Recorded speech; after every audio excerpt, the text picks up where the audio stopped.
So the things around you are going to play a heavy role in the conditioning of your mental state, right? So if you were to try to look at yourself outside in, right, and try to analyze who you might be, not looking at it from the inside out perspective, yourself looking at the world, but think of being like a neutral observer looking at yourself. The news you consume, I mean the specific type of news, right? The type of people you associate with, as well as what you discuss with those people, how those engagements are at an emotional level, the type of food you eat, the way, not necessarily the work that you do, although that's there, but the way in which you do that. Like how much attention do you give to it? How much fear is within your career path? How much love is in it? And how do you engage with the people in that arena? And then, you know, the biggest echo chamber, which is your own mind, the thoughts that are being spit out at infinite speed. That's the characterization of your ego. And looking at it from inside out, you might think, well, these are my thoughts. This is just, this is true. This is what it is. But that's not so. That's an unexamined way of looking at it. That is certainly who you appear to be now. That is certainly the thoughts and the life and so forth that you're experiencing now. But that doesn't mean that there's an objective truth to those thoughts. That doesn't mean that the germination and dissemination of those thoughts is necessarily a good thing. It does mean, though, that that is where you are along your path through the world, through the universe, whatever it may be. You know, there's a reason for those things. It's eliciting something in you. And at some point, those specific type of thoughts are not going to be what occupy or inhabit your mind, and I'll move on to something else. But basically, there are companies that do profiling, right? Like tech companies. They could tell you who you are in a lot of ways better than you could, just because they look at everything. Their assumptions may be wrong for sure, but in a lot of ways they may have a general idea of who you are. You don't have access to their databases, but nonetheless, the important thing to know is that the characterization of your ego, of your thoughts, of your character, so to say, is not of utmost importance.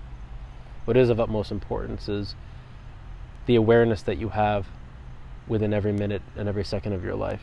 The awareness you have of your deeper nature, to not get completely caught up in those thoughts, and even if you do, to know that it's transient and it's passing, and that it's something that you're experiencing rather than something that is of absolute and binding reality.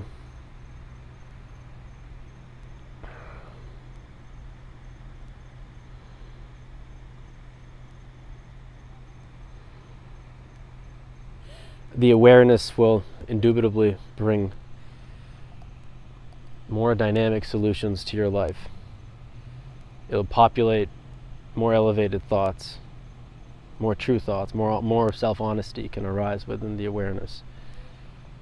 The ego is at base essentially a falsehood, it's a lie. It's for me to say I am XYZ and then to be bounded strictly by X, Y, and Z, and that is not true. I'm much more than X, Y, and Z. I can be X, Y, and Z at a certain moment as a facet of my personality, but I am not X, Y, Z. I'm far more than that. By I mean you, I mean everyone. So we can never completely bind and define somebody by certain facets of themselves. Most importantly, we cannot do that to our own selves. We must be able to explore beyond. That's what beauty of acting is. You know, I asked my acting teacher, I said, why would an actor go through all this work of doing all this emotional practice and stuff? He says, to elicit a reaction in the audience. I said, what if they don't care about the audience? And he looked at me and said, it's the fullest exploration of the self. And by that he means the capital S self, which is to say the universal self, the full self, the total self, the self that expresses itself in everything, in you, me, the trees, the sky, the power lines, the planes, the turtles, the animals, the jackals, the tigers, the sharks, the water, the everything. The universal self is everything, but underlying that everything it's nothing. And from nothing, you can then become any and everything. And an actor can do that very well. You know, an actor done correctly loses their personality. They lose their personal sense of self in submission to the role that they're playing. They're therefore completely in tune with the character, the script, the actors, the surrounding environments, and they're able to explore that aspect of the self. I've used the example of DiCaprio before. Leonardo DiCaprio.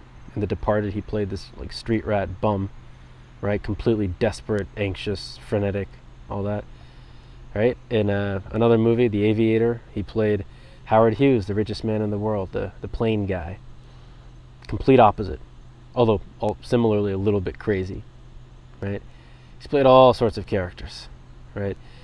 And what he has to do is just bring himself emotionally to the table and know the lines and know, like, oh, I put my hand here, you know, like the technical aspects, right? How to shoot in front of a camera correctly and so forth. But his emotional life is really what makes him an actor, because anybody can read a line. That's cognitive. And this is not about cognition. This is about deeper intuitive faculties. So the characterization of our ego, so to say, of our personality, of our character, is not binding in any means, by any means. It can change rather radically, but you have to let go of the assumption that what you think at present is completely true. That your assumptions, as they stand right now, are the full nature of reality. That doesn't mean you let go of the assumptions. It's simply to say that you're aware of the fact that they may not be all that they're cracked out to be. And at that point,